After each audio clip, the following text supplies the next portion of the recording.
E também, é claro, a igreja tem debatido historicamente como esse retorno haverá de acontecer. Será depois de 1 milênio aqui na Terra, 1000 anos de paz e prosperidade, onde a igreja conquistará o mundo? Essa posição é chamada de pós-milenista, porque diz que Cristo virá pós-milênio.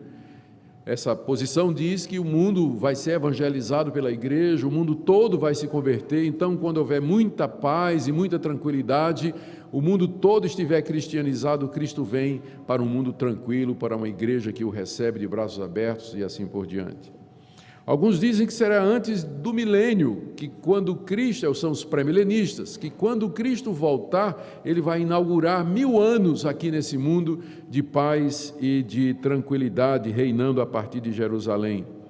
Outros acham que não há milênio nenhum em termos materiais, não é?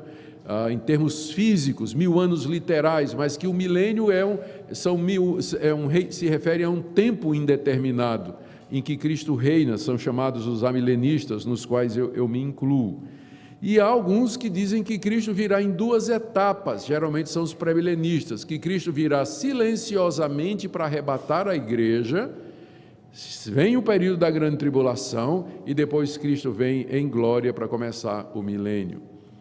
Então, tem gente boa em todos os lados do debate. Você vai encontrar gente preparada, que defende uma posição, que defende outra e tudo mais. Por isso que nós apenas podemos assegurar uma coisa com certeza. Todos esses irmãos aqui, eles confessam a mesma coisa. Ele vai voltar. Se depois do milênio, se antes do milênio, se de maneira invisível, depois visível, né? O ponto é que ele haverá de voltar.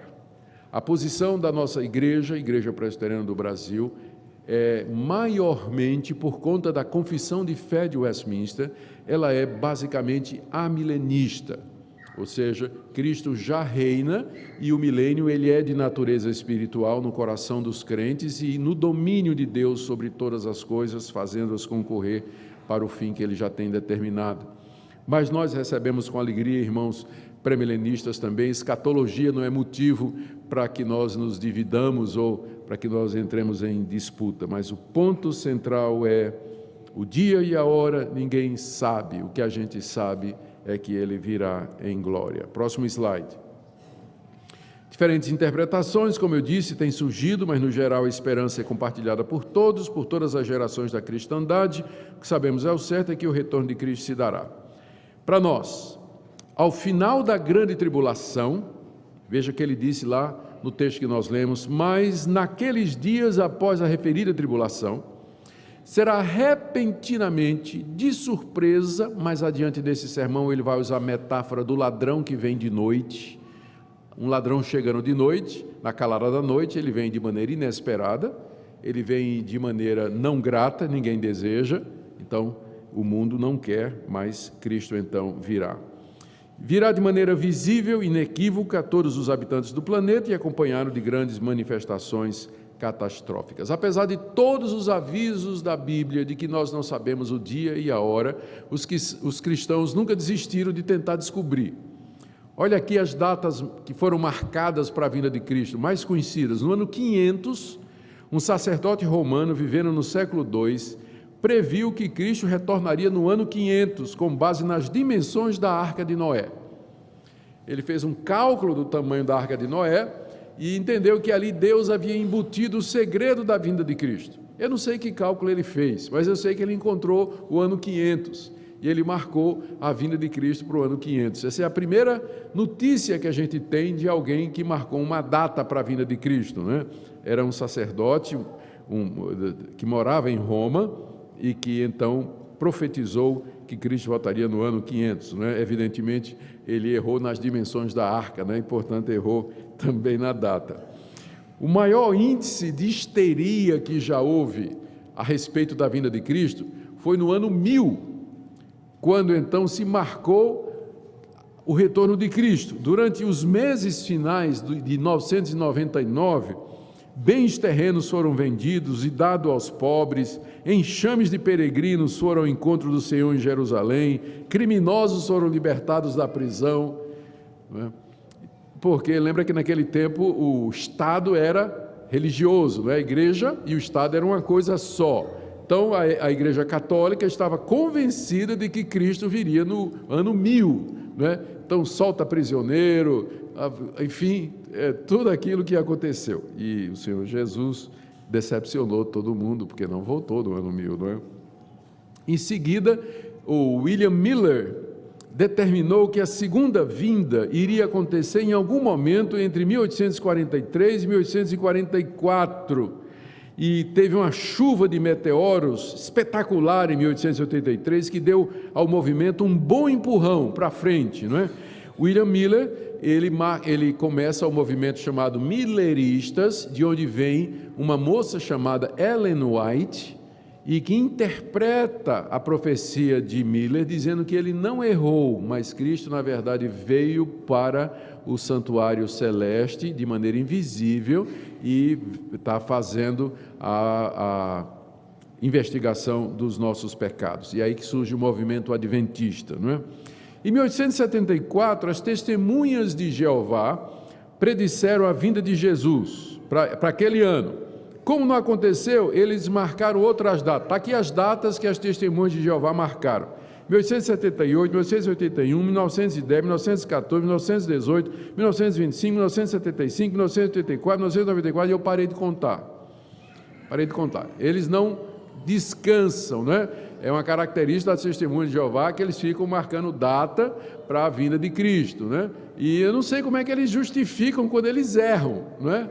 Como é que eles justificam isso aí? Porque aí perde a credibilidade, não perde?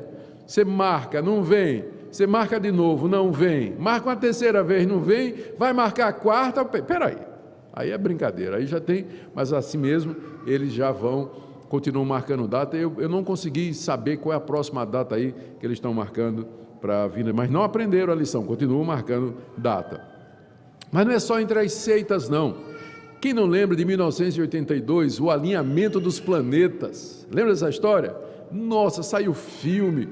O grande nome aqui, não é? O Hal Lindsey, que aparece marcando data em 1988, o fim do grande planeta Terra. E Edgar Whisenant, 88 razões porque o arrebatamento será em 1988. Esses livros venderam milhares de cópias. 1988, eu me lembro, eu já era crente nessa época, né? O meu pastor acreditava nisso, né? O pastor da igreja do Recife na época, ele acreditava, eu era moleque na época, moleque, né? 80, não era tão moleque não,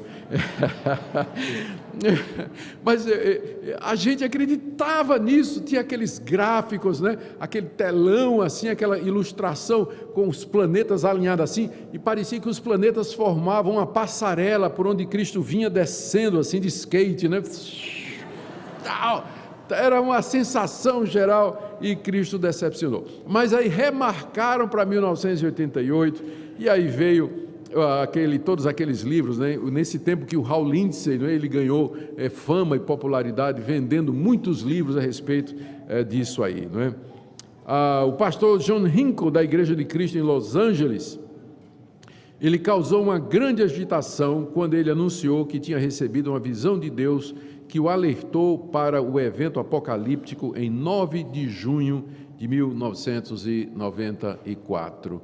É mais ou menos nessa época que Valnice Milhomes, nós brasileiros também temos uma versão disso, a Valnice Milhomes marcou a data da vinda de Cristo para algum tempo durante a década de 90. O vídeo está na internet, vocês procuram Vinda de Cristo, Valnice Milhomes, vocês vão encontrar a profecia dela para a vinda de Cristo algum tempo durante essa década aí.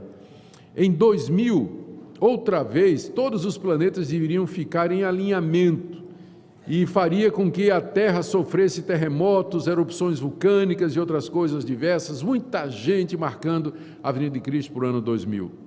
Os autores da Nova Era citam calendários maias e astecas que preveem o fim da nossa era em 21 de dezembro de 2012. Não sei se vocês lembram disso, né? Baseado no calendário maia, calendário asteca, o pessoal diz que o fim do mundo seria 2012. É muita coisa, né? Mas tudo isso mostra a curiosidade do homem, a especulação